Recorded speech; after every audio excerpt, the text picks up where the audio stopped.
Before we go into the history of Hanukkah, we have to do a little background to the history of Greece. So this is taking place in the Second Temple period, which is beginning right over around here in our timeline. But earliest Greek civilization begins going back like over 2,800 years ago. But the Greek civilization we're familiar with is right around here, around the 5th century, 2,500 years ago. That's when you have Socrates and Plato and all those great Greek philosophers you're used to. But we know that in the beginning of the 5th century, before the Common Era, we have the Greek-Persian Wars, which is the first events talked about in Western history, written about by Thucydides and Herodotus. Who's seen the 300? That's a bad version of a much better story. The book is always better than the movie. But first, Greece is going to fight a series of wars with the Persian Empire, the most famous being the Battle of the Marathon, where this guy, Theodippides, runs 26.5 miles from the plains of the Marathon to the city of Athens to tell the city not to surrender because it's being blockaded. What does he say? He says Nike, which is victory. That's why I never buy the sneakers. It's a Greek goddess. And then he drops dead. What do you learn from that? Never run a race where the first guy who ran it died. Then you have another great sea battle, Salamis, where also a much smaller Greek fleet destroys a much larger Persian fleet. So after a series of victories, that's where the 300 takes place, that story of King Leonidas and the 300 Spartans. Don't get me started on how inaccurate that movie is. But after beating the Persians and holding them off from conquering Greece, which would have changed all of human history if they'd been successful, then the Greeks go back to doing what they do best, which is fighting each other. It's called the Peloponnesian Wars, because this is called Peloponnese. And it's basically Athens versus Sparta. Athens is the naval power, and Sparta is the great infantry military power. Spartans were raised at birth. That's the one thing in the movie that's accurate, that from age 7, they were separated and put in military camps. So you had to steal clothes and steal food and fight. And there was an entire warrior culture that had a slave-based economy. Spartans beat the Athenians, and then... And by the way, the Greeks are the inventors of what's called, if I had more time, I'd wax poetic about Greek military, because I love military history, but the Greeks are the inventors of really the pitched battle, which is why in that movie, The 300, all these guys are walking around bare-chested, showing off their 8-pack abs. Like, what would you rather have? 40 pounds of bronze armor on your chest or a spear through it? So Greek soldiers fought with about almost 80 pounds of armor and weaponry. How long can you fight with that much stuff on you? Not very long. So the Greeks had these phalanx, which are these 16 by 16 across rows with five rows of spears facing forward, pushing on each other.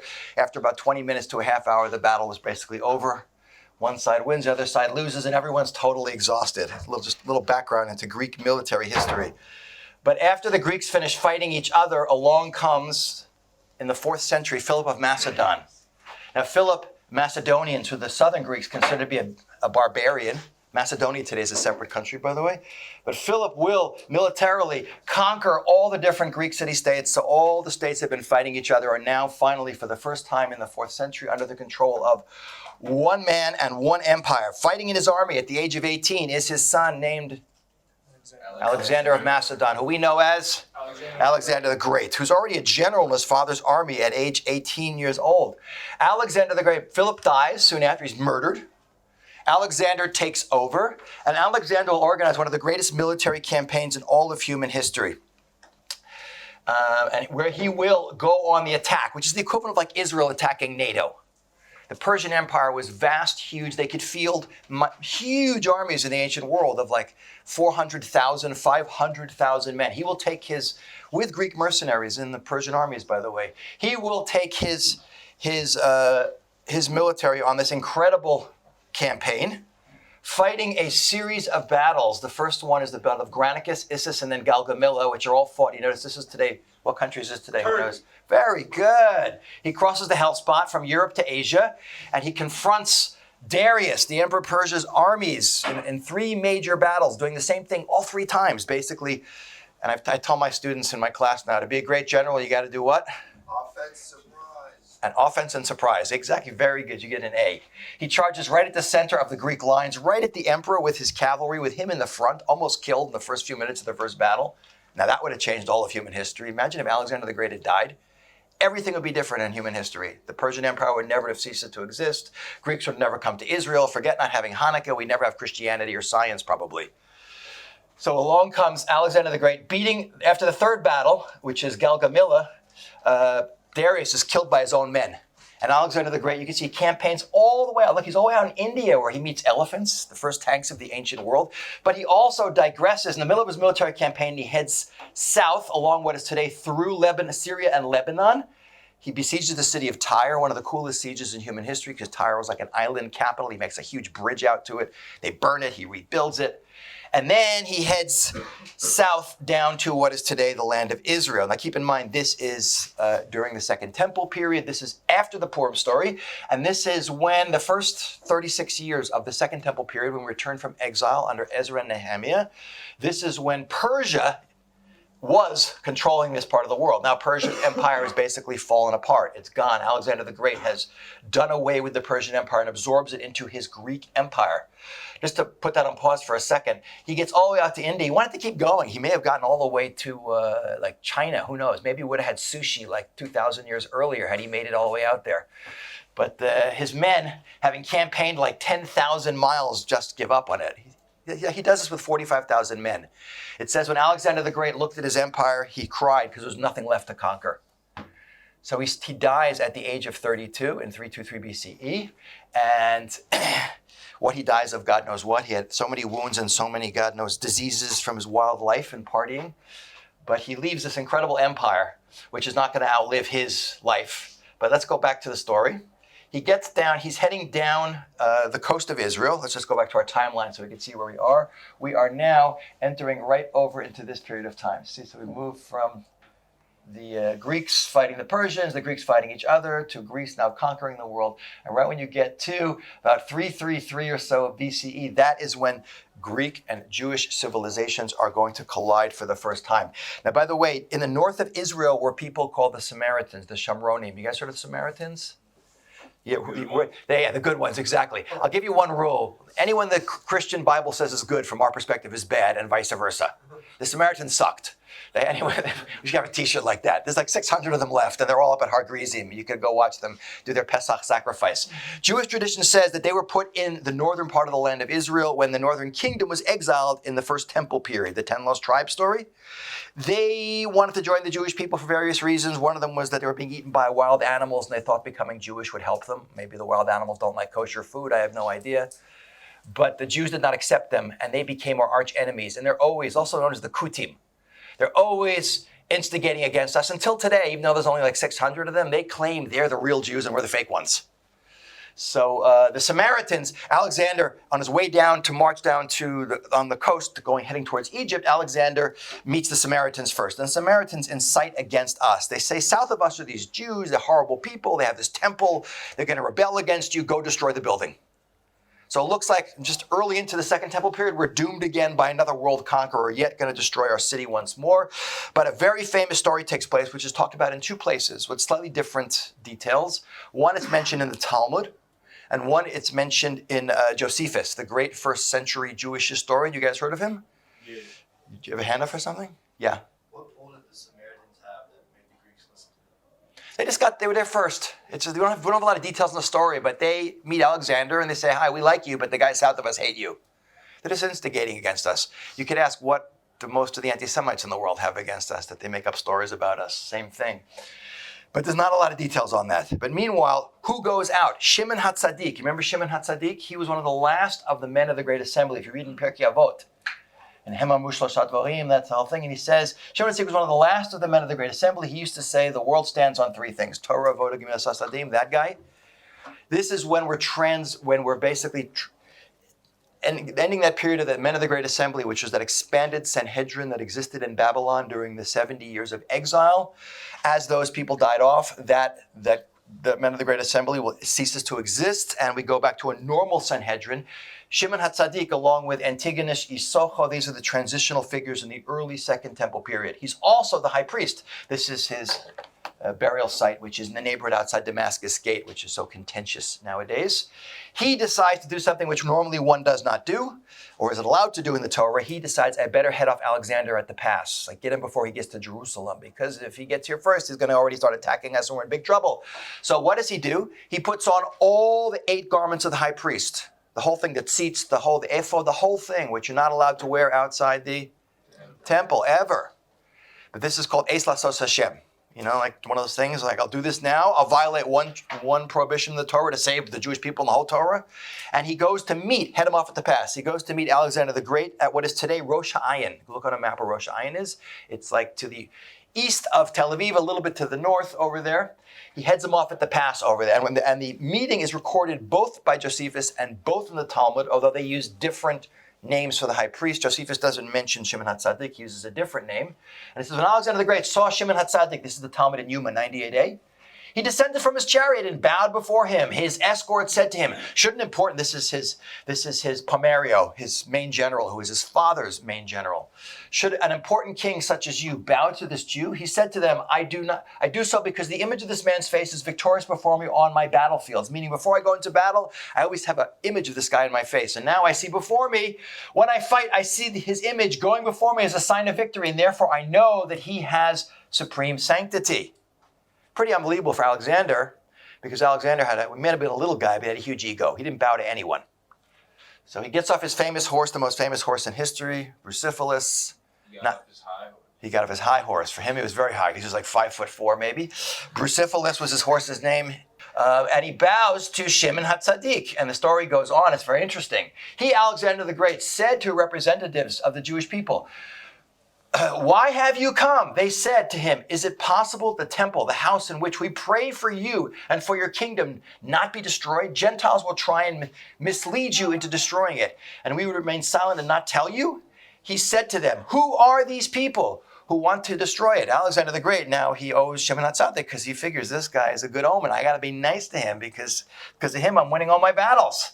The Jews said to him, they are these Samaritans who stand before you. It's like Ish Tsar Oyev, Haman. Like they totally blindside the Samaritans who are like standing probably right in back of Alexander. He said to them, if so, they are delivered into your hands and deal with them as you please. He says to the Jews, get rid of them. And the Jews like trash the Samaritans in revenge. Really interesting. So Alexander the Great will be one of the only people to conquer Israel peacefully, conquer Jerusalem peacefully. I always say whoever named Jerusalem, shalom is in the word Yerushalayim, city of peace, has like the worst sense of humor in history. It's the most fought over piece of real estate on the planet Earth. But he's one of the few people who conquers it peacefully. As a tribute to that, and also to butter up his ego, the rabbis decreed that the firstborn sons of that generation should all be called Alexander, which is why until today it's a Jewish name. Anyone know someone named Sender? I know a few Senders. That's Alexander. So if you don't like Avram, Yitzhak, and Yaakov, and you want to give your kid a acceptable Jewish name, you could call him Alex or Sender, or Alexander, or whatever. And this will be the meeting of an incredible story of the first time, because if you read in the Bible before that and look in history books, the only people we're dealing with before this time are people around us. In Mesopotamia, the land between the two rivers, right? The Assyrians, Babylonians, and Persians. To the south, the Egyptians. We've only met Middle Eastern peoples. This is when Europe meets Israel. And it's going to be a fantastic, different language, different culture. They're also polytheists like everyone else in the world, but very different people. And the Greeks, unlike other people who came before, were not just military imperialists, they were cultural imperialists. What's a cultural imperialist?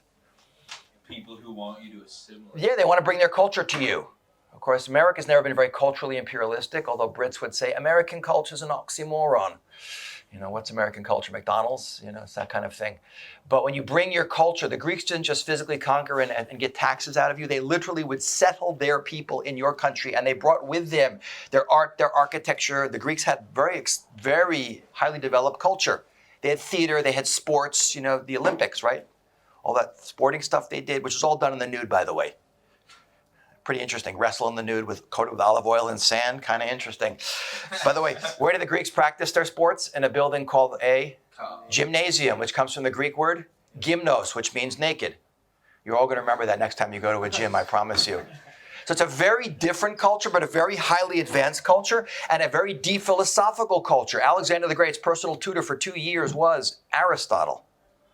So these people were not like your brutish barbarian, hordes coming from the east and overrunning your country and slaughtering. They came, they stayed, and they exported their culture to you. And the Greeks will bring with them their beautiful language. The original Greek language is considered by the Torah and Jewish sources to be the most beautiful of all languages. Not the Greek of today. When Greece meets the Middle East, it bastardizes like the languages of today. Remember Latin languages? Remember Dan Quayle, one of the more intelligent political figures, who said, I went to Latin America, but I couldn't talk to anyone because I couldn't speak Latin? He was only right in one part. All languages like French, Italian, Portuguese, Spanish are all based on Latin, but they morph into, as populations separate, the languages morph. But there's similarities in the grammar and how that kind of stuff. So the Greek of today that is spoken, and the Greek that was in the Middle East was called the Koine, which was not the same original pure ancient Greece. And here you got Greece on one side, and here you got. I like my PowerPoint. I think I did a good job on this. We got the Parthenon, the most beautiful classical building ever built, which of course the Ottomans stored gunpowder in, very smart move, and then some Turkish soldier dropped a cigarette in there and blew the roof off. But you can still see the building minus the roof today at the top of the Acropolis in Greece. And then we got the Second Temple here. You got Hebrew and Greece. And this is an amazing mix and merge of two cultures. And Judaism says quite a few very positive things about Greek culture, and especially the Greek language. And you can see over here it is. Rabbi Shimon ben Gamliel said, even with regard to Torah scrolls, this is Megillah, Tractate Megillah, the sages permitted them to be written only in Greek. Torah scrolls written in any other language do not have the sanctity of a Torah scroll, which means ancient Greek Torah scroll you have to treat like it's in Hebrew. It has sanctity. That's pretty wild. It says it's the most perfect of all languages, and the Greeks had a beautiful philosophical tradition. But Greek philosophy will then merge with Jews. Now, the Greeks will definitely influence us in a huge way. We see that because most of the splinter sects that will come out of Judaism at this period of time will probably evolve largely due to the weakening of central authority in the land of Israel, lack of strong kingship for sure, but the influence of foreign ideas. And you can see it's talked about in Menachot. It says, Rendama said of Rabbi Yishmael's sister, asked Rabbi Yishmael, in the case of one such as I, who has learned the entire Torah, what is the halacha with regard to studying Greek wisdom? Can I study Greek wisdom? Rabbi Yishmael recited this verse about time. This Torah scroll shall not depart from your mouth, and you shall contemplate it day and night. Go and search for an hour that is neither part of the day nor part of the night, and learn Greek wisdom in it. What's that a fancy way of saying? No. Now, it's funny today because still this prohibition is still a lot of fear of philosophy. I am still waiting for the student that comes along and changed his life because he read Greek philosophy. I'm happy my students read anything. No, it's not you guys. I know you guys read. But generally speaking, ideas do not have the weight and power they had back then. The point was that Greek wisdom, as beautiful as it is, and Greek language as beautiful it is, and Greek culture as beautiful it is, was considered to be in many ways very detrimental to the Jewish people and took people, as we say in modern Hebrew, off the derech, which is a fancy way of saying what? Off the path. Out of Judaism. Because this was the really cool modern culture. We Jews, and like nothing is new, like King Solomon said, under the sun, we Jews have always dealt with different periods of time being pulled out of our culture, and a certain percentage of the population, usually the upper class, more cultured people with more free time, thinking that Judaism is the thing of the past and this is the new modern culture that we have to engage with, even at the expense of being connected to our past. This is going to be the background to the Hanukkah story, which is really a cultural and ideological struggle, much more than a physical or political struggle. So you can see already this has become an issue. And again, the study of Greek philosophy, there are definitely people who have done it throughout history, and rabbis like the Rambam has always talked about trying to explain Aristotelian philosophy from the Jewish perspective, things like that. But generally speaking, we see that this is a very interesting and complicated relationship. The Greeks are also the first people. Now, this is already almost 1,000 years after the Torah has been given, the first people to translate the Torah, the Bible, into a foreign language. Now, today, the Bible's been translated into every language on the planet Earth. It's the biggest seller of all time. What's the biggest mistake we made, by the way? Why didn't we copyright this baby? Can you imagine how much money the Jewish people would have? Like, there's billions of copies of this book sold. We could be making money. All these yeshivas would be funded by people buying Bibles. Now, it's interesting. Ptolemy II. Now, let me explain. I got a little ahead of myself here. When Alexander the Great dies, we'll see his empire splits. So when it says Ptolemy, this is one of the rulers that will come after, and I'll explain more about that in a few minutes. But Ptolemy II, who is the Greek king of Egypt, there's a Greek empire on the Egyptian side to the west, and on the Assyrian side to the east. Interesting little aside that, Gal Gadot, the actress who plays Wonder Woman, the biggest Israeli actress in the world today, she got a role playing Cleopatra. And all the woke Hollywood people went nuts. They should be using a black person. You should be using an Arab, a person of color. They should have picked a Sephardi Israeli actress, but Cleopatra was a Mediterranean European. All the Cleopatras in the Bible are not blacks. Egyptians were not black, and they're not Arabs. No, Islam had not gotten to the Middle East until very long after that. Interesting little aside. But like we know, never let the truth interfere with your narrative. But that's a side topic. But anyway, Ptolemy goes and takes 70 rabbis and sticks them in 70 rooms. And he says, translate, here's the story right here. The Gemara continues. And it was due to the incident of King Ptolemy, as it is taught in the Brisa. There was an incident involving King Ptolemy of Egypt, who assembled 72 elders from the sages of Israel and put them in 72 separate rooms. He did not reveal to them for what purpose he assembled them, so they could not coordinate their responses. He entered and approached each and every one of them and said to each of them, write for me the translation of the Torah of Moses, your teacher. What do you already know from this? All these rabbis spoke Greek. Greek is the international language. Even all the signs we find on the streets and things dug up from the Temple Mount are written in Greek and Aramaic in the Second Temple period, not so much Hebrew. Aramaic was the language of the East, and Greek was the language they brought in. And Greek was the upper class real language, the real academic language. Write for me a translation of Moses, your teacher, the Holy One, blessed be. He placed his wisdom in the heart of each and every one, and they all agreed to one common understanding. Not only did they all translate the text correctly, they all introduced the same changes into the translated text. What does that mean? Was this Unkelus? This is Unkelus is Aramaic translation. It's later. This is called the Septuagint, from the word 70. Targum Shivim, as it's called. This is the first translation of the Bible into another language. Now, the question is this something good or bad? Good. It's mixed emotions. It's got a good side to it. It gets our wisdom out to the world. Why is it bad? Because the non-Jews have been using our Bible against us since then, and beating us over the head with it, mistranslating it, not paying us any royalties for it. What do they mean they coordinated? There's certain things that they translated them literally, like at the very beginning of the Bible. God says, Naaseh Adam b'tzelmeinu. How do you translate that? In our image. What you're going to give it to a polytheist, what are they going to say? You Jews believe in multiple gods. I'm not going to go into the Jewish understanding. God consults with what is that? That is so annoying. We have an alarm clock here. God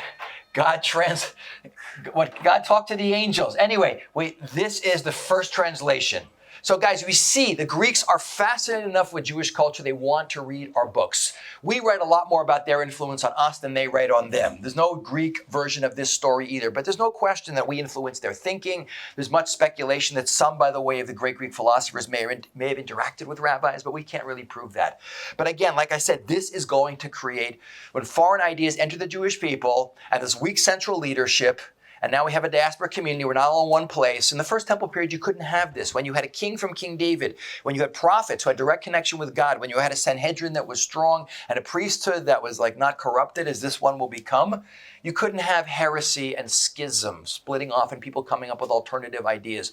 All the splinter groups we have, which start here and continue until today, up to the Reform movement, the Conservative and the Reconstructionist, are all byproducts of the diaspora experience, weak central authority, and not having one body to keep us all in one place and focused on the truth as opposed to people experimenting in other areas. And that's exactly what's happening here. And from that, you're going to get the creation of a group of rabbis who are probably breakaway students from Antigonus, who comes after Shimon Hat Sadiq, Antigonus Ish Socho.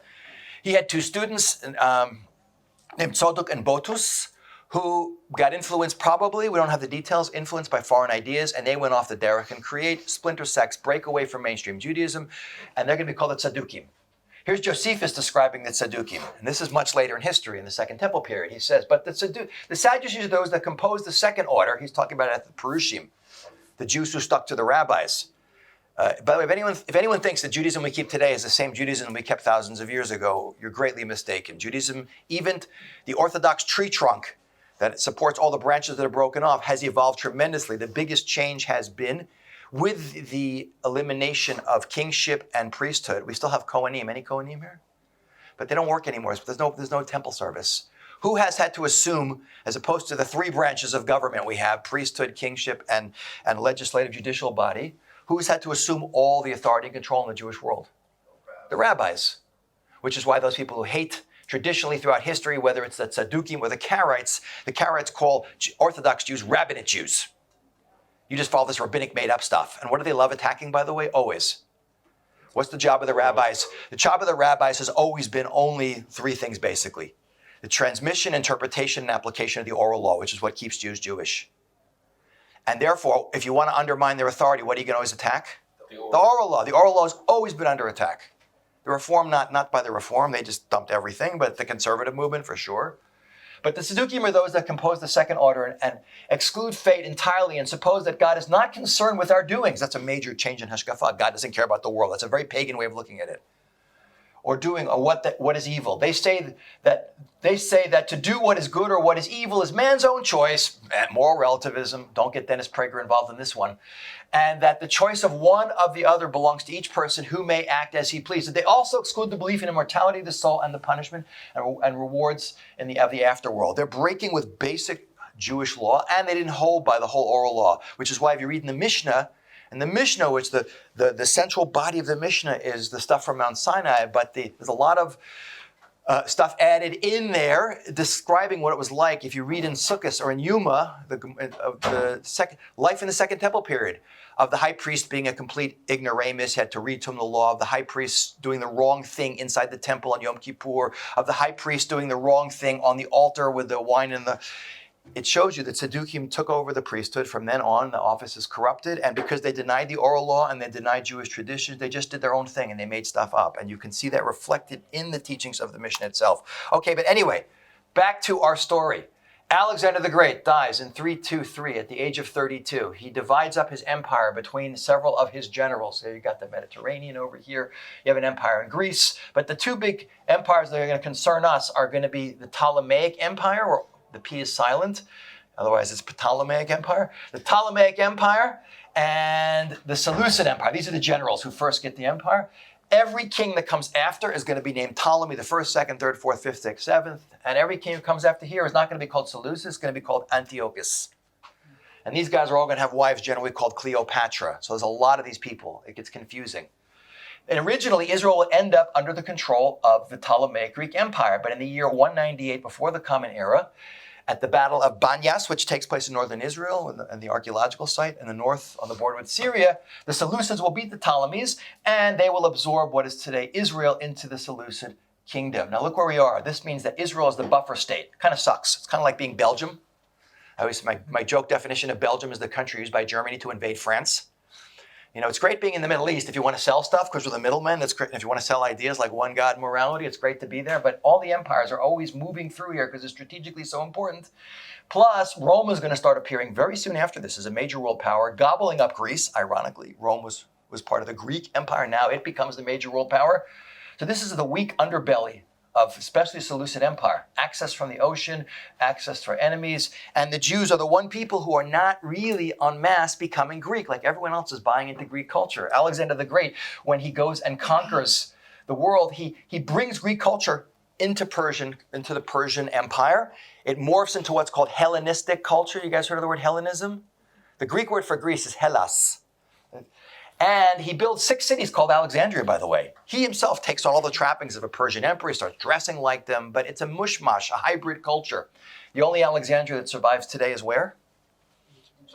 In the Nile Delta, which was, until it was basically destroyed, the most cultured city in the world, which was 1/3 Jewish, by the way, before the Jews rebelled and the Jewish community was wiped out in the early 2nd century of the Common Era, had the largest library in the world. So we're stuck between these two powers.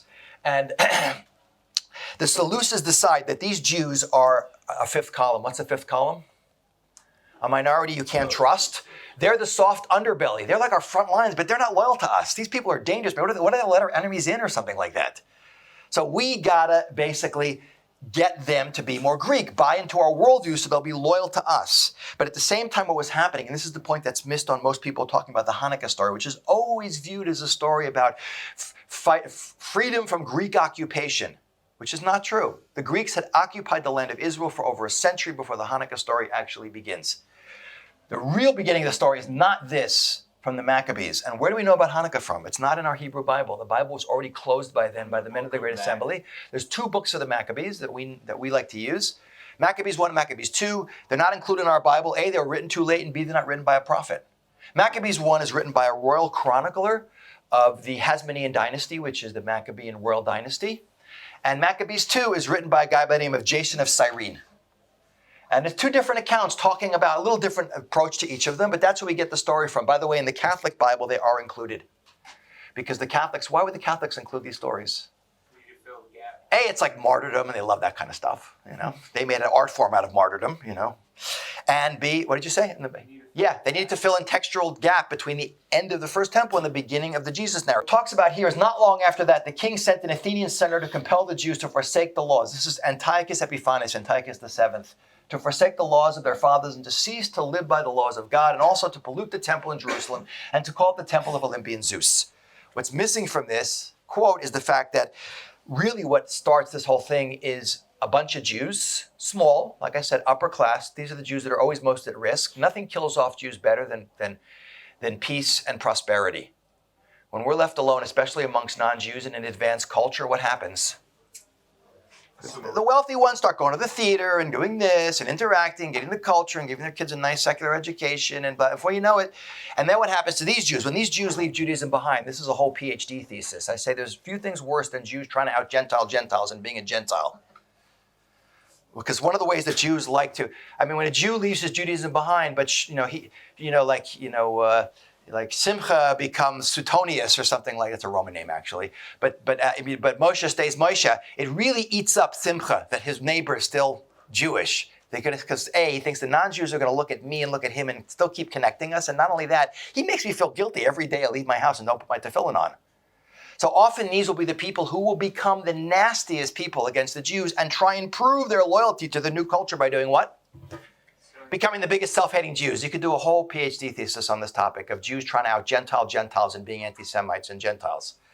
It's really scary, and that's exactly what happens. Some of these Jews become so Hellenized, they want to go to the theater. By the way, all the sports were done in the nude, and the Greeks viewed circumcision as a form of body mutilation. It was a surgical procedure you could go through to have your circumcision undone. I don't know what that means, but I just cringe thinking about what it must have entailed. But this is how desperate people were. I got to go to the country club with the wasps. I can't be circumcised. Seriously. So these are the ones who will, we know what's really dangerous about these guys? Non-Jews don't know what makes Jews tick.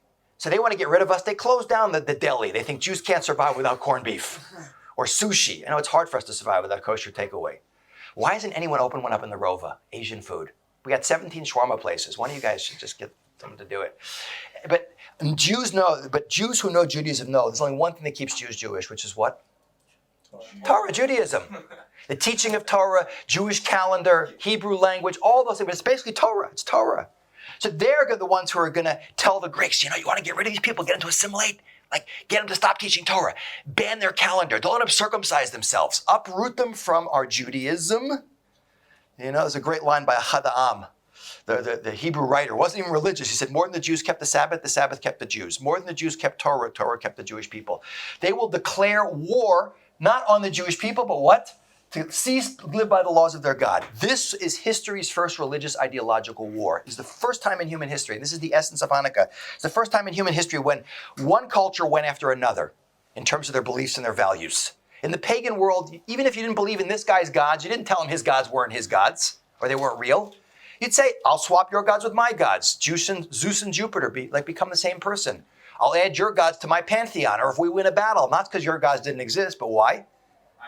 My God's stronger, your God was on vacation, your God had a bad hair day and was angry at you and didn't want to show up to the battle. But with the Jews, it's like, what are we Jews saying? By the way, Jews are history's most politically incorrect people. What was the essential statement Jews have been making to the pagan world for 2,000 years? You're all wrong. That must have made us really popular and also very hard to understand because the Greeks are thinking, wait, if your God is the only powerful guy, how come you're not running the whole world? On a certain kind of puerile, low-level way, you can understand that. I don't want to go into discussion in that, but because we understand, because we have a contractual agreement with our God, and he says we keep our side of the bargain, you won't be able to touch us. But if not, he'll send you to punish us, but you'll still be responsible because you had the free will to do it or not to do it, but let's not go there. But anyway, this is a religious ideological war. They will go after Judaism. What are Jews originally doing? Jews are originally dying. They're just laying down their lives to allow the Greeks to kill them. We're going to go circumcise our kid in a cave. The Greeks would find them and slaughter everyone. We're going to teach Torah secretly. We're going to announce the new month. We'll kill you. And they would do it. And then, because no one was giving the proper hora'ah, like halachic instruction, this is one of the things you can fight back. But they were basically dying al Kiddush Hashem until the Greeks show up in the village of Modi'in, which is it's on the 443 road, not the modern city of Modi'in, it's across the street. And these Jews aren't moving fast enough, so they decide we're going to publicly sacrifice a pig on an altar to Zeus. They line up all the people, make them watch, like the Germans in the square with the partisans, we're going to execute these guys in front of you kind of thing, make an example. And he says, who's going to do it? Who's going to sacrifice the pig? And one Jew, of course, volunteers. And meanwhile, the first guy they ask is Mattathias, this old Cohen. If he does it, that's great. Nothing like the big old rabbi or the big priest to do it. He says, even if all the nations that live under the rule of the king obey him and have chosen to do his commandments, departing each of one of them from the religion of his fathers, yet I and my sons and my brothers will live by the covenant of my fathers. We will not obey the king's word by turning aside from our religion to the right or to the left. No, we're not going to do it. So the Greeks say, okay, you stand over there. Who's going to do it? Another guy says, I'll do it. I'll do it. So he goes to do it, and Mattathias stabs them, and they jump the Greek soldiers. They kill them. Now what's going to happen? The Greeks are going to come back and make the Jews pay. So he issues the famous cry, Mila Hashem Elai, who is for the Lord, follow me. They flee into the mountains and they form a guerrilla army. And here you can see the family tree of the Maccabees. There's Matityahu ben Yochanan Kohen Gadol, and these are his 5 sons. You have this is the Christian thing. You have John Gadi. Let's put these names. He sounds like an Italian mafia guy. Shimon Maccabeus. Judas Maccabeus. This is the Yehuda Maccabee. Okay, right. Eliezer and Yonatan, Yochanan and Yonatan. You have John. I got to find a better chart, I think. These are the original 5 brothers. The number 1 guy in the story is Yehuda. The term Maccabee it means hammer, or Mi Kamocha Belim Hashem. It's an acronym for who is like you among the powers, O gods. And they will organize a guerrilla army led by Judah Maccabee, which, like all great generals, will do what? Always on the offense and always using surprise. With armies much smaller, the Greeks will constantly be landing more and more men over here in where's Jaffa? Jaffa over here. That's the port back then before you had Tel Aviv. And trying to march them up into the hills. Judah Maccabee all along the 443 road and Malé Bet Horon by Park Canada. He will constantly be using armies a fraction of the size of the Greeks, but using surprise and always being on the offensive will defeat larger and larger and larger Greek armies. Now, when you read the story, it seems like it goes on a few months, this fighting. The struggle with the Maccabees is going to be 25 years long, off and on fighting, peace battles, a lot of battles won and a few battles lost. Most of the Maccabean brothers will be either killed, Judah will eventually fall in battle. Elazar runs under an elephant in one of the battles, sticking a spear under it, thinking the Greek general Nicanor is in the elephant. The elephant falls on him and kills him. The general is even in the elephant. But after, the Greeks have already taken over Jerusalem and defiled the temple and made it into a pagan site to Zeus. After several years of fighting, Jerusalem will be recaptured. And that's when the miracle of Hanukkah story takes place. The Greeks are thrown out of Jerusalem. By the way, the Greeks will conquer the city again. The Maccabees will take it back again. But we're focusing on this one event over here. It says, early in the morning on the 25th day of the 9th month, which is the month of Kislev, they, the priests, rose and offered sacrifices as the law directed. On the new altar of the burnt offerings. They had to take apart everything because it was used for pagan sacrifice. The pigs were sacrificed on the altar. We can't use that baby anymore. Which they had built. It was dedicated with songs and harps and lutes and cymbals. So they celebrated the dedication of the altar for 8 days. Now this is from the book of the Maccabees. Notice the 8 days is associated with what? Chanukah Mizbeach, which is we sing Ma'otzur. Chanukah Mizbeach. It was 8 days of celebration for the rededication of the temple to God as opposed to the pagans. But the only account we have in Jewish sources is in the Gemara and Shabbos. And it says, my Hanukkah, what's Hanukkah? The Gemara asks, what is Hanukkah?